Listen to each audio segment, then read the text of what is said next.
Thank you, Mr. Chair. First, I want to discuss the impact of cyber attacks, real-world cyber attacks that are happening today in Ukraine at the behest of Russia. Recently, the Russians cut off internet access for tens of millions of Ukrainians in one cyber attack alone. And they then cut off power for hundreds of thousands of Ukrainians in a separate cyber attack. And so I have a question for General Nakasone. You know, we actually depict this here. It could look something like this. In a conflict situation, the CCP could aim to attack American infrastructure the same way that the Russians are attacking Ukraine, right? That's correct. Let me turn to a potential real cyber attack by the CCP. General Nakasone, so far we've discovered CCP malware in certain critical infrastructure, but they haven't been activated yet. In the event that this malware were activated, you'd be able to attribute it back to the CCP just like you did with Volt Typhoon, right? We are very good at attributing. That's correct. Now, General Nakasone, in 2018, you were at the Aspen Security Forum, and here's a picture of you 5 years ago. And you said this, which really caught my eye. It said, if a nation state decided to attack our critical infrastructure, that's above the threshold of war. Isn't that what you said? So I do recall appearing there, and from that quote, yes, and I probably would have said it differently today, Ranking Member. And then the next part of that quotation also caught my eye. You continued by saying, and we would certainly respond. And in your written statement, you talk about imposing costs on potential adversaries. So I just want you to say very clearly here, Cybercom indeed has the capability to respond decisively. It does, and this is a really important point. We cannot be episodic in looking at this threat. We need to be persistently engaged every single day with a series of different capabilities, working with a series of different partners to both enable and act.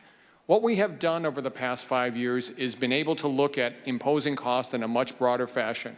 Whether or not it's publishing in an unclassified manner what the adversary is doing, whether or not it's working with the Bureau, whether or not it's being able to work closely with Justice and Treasury, this is the idea of consistently being able to persistently be engaged with your adversary. I just want to send a message to anybody who's paying attention here, whether it's the CCP or anyone else who would intend to put malware into our critical infrastructure. First, we will attribute it back to you if it's activated. Secondly, that could be an act of war.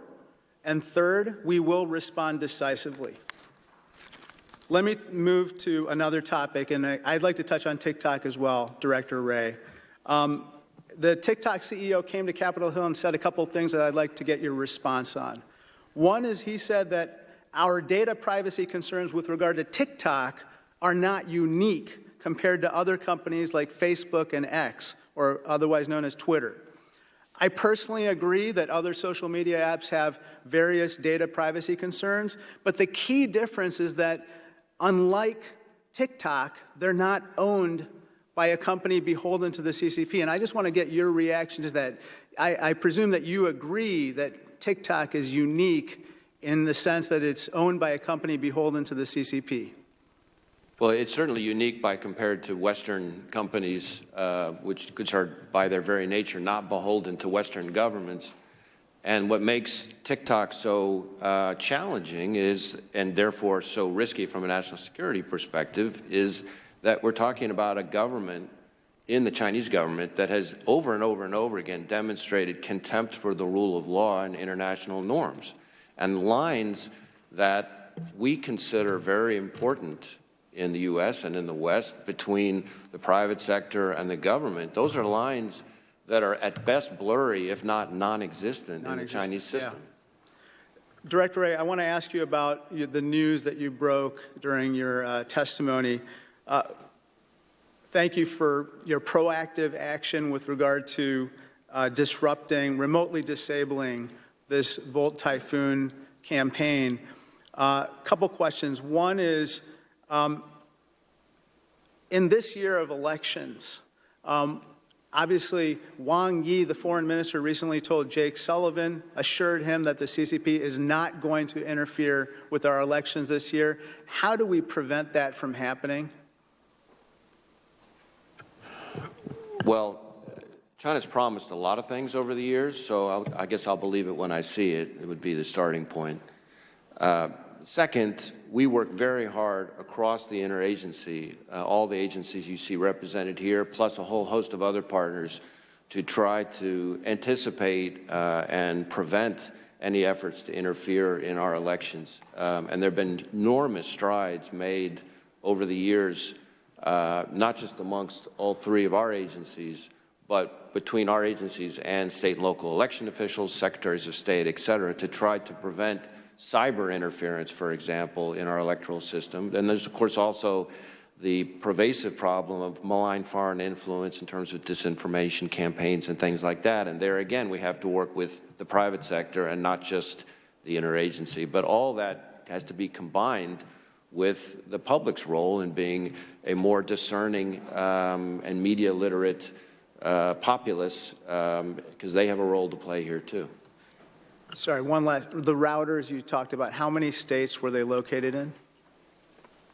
I don't have the number of states with me. I know that it was hundreds of routers, and it is a good example of the point that Director Easterly was making in her opening statement. These small office, home office routers were very outdated, which made them easy targets for the Chinese government. And these small office, home office routers were not themselves the intended targets. The targets, of course, were our critical infrastructure. But what the Chinese were doing were using these easy targets to hide and obfuscate their role in the hacking of our critical infrastructure. And so that's why the point that was made about making sure that we're not creating an easier attack surface for them is so important.